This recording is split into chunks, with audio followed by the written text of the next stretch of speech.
1 day ട്രിപ്പായിട്ട് Valparai പോകുക എന്ന് വിചാരിച്ചു. സോ ഞങ്ങളുടെ പ്ലാൻ എന്താന്ന് വെച്ചാൽ ഒരു 6 o'clock ആകുമ്പോഴത്തേക്കും എറണാകുളം നിന്ന് സ്റ്റാർട്ട് ചെയ്യുകയാണെങ്കിൽ ഒരു 11-11:30 ആകുമ്പോഴത്തേക്കും വാൽപ്പാറ എത്താം. And Athirappilly Malakkappara check post വഴിയായിരുന്നു ഞങ്ങൾ പോകാൻ പ്ലാൻ ഇട്ടത്. ഞങ്ങൾ എറണാകുളത്ത് നിന്ന് ഇറങ്ങിയപ്പോൾ ഒരു 7 മണിയായി. അവിടെ അതിരപ്പള്ളി എത്തിയപ്പോഴത്തേക്ക് ഞങ്ങൾ ബ്രേക്ക്ഫാസ്റ്റും കഴിച്ചു ആൻഡ് അതിരപ്പള്ളി വാട്ടർഫോൾസും കണ്ട് ഇനി ഞങ്ങളുടെ ആദ്യത്തെ ചെക്ക് പോസ്റ്റ് ആയ വാഴച്ചാൽ ചെക്ക് പോസ്റ്റ് ഞങ്ങൾ കടന്നു. ഇനി അടുത്തുള്ളൊരു ടാസ്ക് എന്താന്ന് വെച്ചാൽ മലക്കപ്പാറ ചെക്ക് പോസ്റ്റിലോട്ട് നമുക്ക് ഒരു 2 hours എത്തണം, അല്ലെങ്കിൽ നമുക്ക് ഒരു എമൗണ്ട് ഫൈൻ വരും.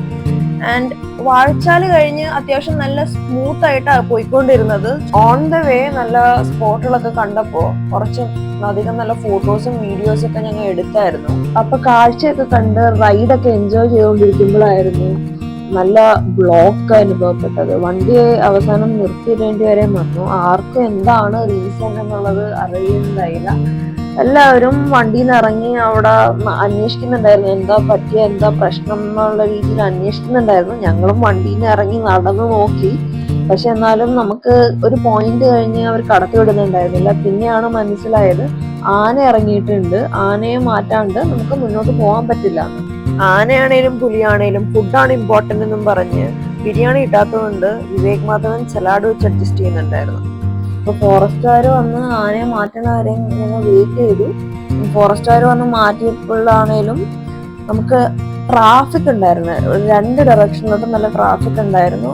അവര് ഒരു അറ്റ് എ ടൈം ഒരു സൈഡ് മാത്രമേ വിടുന്നുണ്ടായിരുന്നുള്ളൂ. അപ്പൊ ഞങ്ങൾ ഭയങ്കര സ്ലോ ആയിട്ടാണ് പോയിക്കൊണ്ടിരുന്നത്. പിന്നെ അതൊക്കെ കഴിഞ്ഞ് ഞങ്ങൾ വാൽപ്പാറ എത്തിയപ്പോഴത്തേക്കും ഒരു 3-3:30 ആയിരുന്നു. ആൻഡ് ഓൺ ദ വേ ഞങ്ങൾ ഭക്ഷണം കഴിക്കാൻ വേണ്ടി ചെറിയൊരു ഹോട്ടലിൽ കയറി.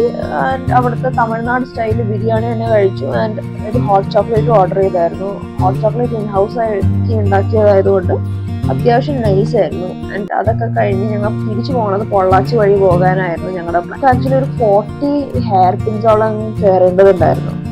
ആൻഡ് പകുതിയോളം ആയപ്പോഴത്തേക്കും മഴ പെയ്ത് തുടങ്ങിയായിരുന്നു. അപ്പൊ മഴ പെയ്തുകൊണ്ട് കോടയൊക്കെ ഇറങ്ങി നൈസ് ക്ലൈമറ്റ് ആയിരുന്നു. പറ്റാവുന്നിടത്തൊക്കെ ഞങ്ങൾ ഇറങ്ങി ഫോട്ടോ ഒക്കെ എടുത്ത്. ചില ഹെയർ പിന്നൊക്കെ ഇറങ്ങുമ്പോ ഒരു ഡാമിന്റെ വ്യൂ പോയിന്റ് കിട്ടുന്നുണ്ടായിരുന്നു. അതൊക്കെ കഴിഞ്ഞ് ഞങ്ങൾ താഴെ എത്തിയപ്പോഴത്തേക്കും ആലിയാർ ഡാമിന്റെ ചെക്ക് പോയിന്റ് ഉണ്ട്. നമുക്ക് അതുകൂടെയും കൂടി കേറിയിട്ട് പോകാമെന്ന് വിചാരിച്ചു. അപ്പൊ ഈ ഡാം തന്നെയാണ് നമ്മൾ ഈ ഹെയർ പിൻ ഇറങ്ങുമ്പോ കണ്ടുകൊണ്ടിരുന്നത്.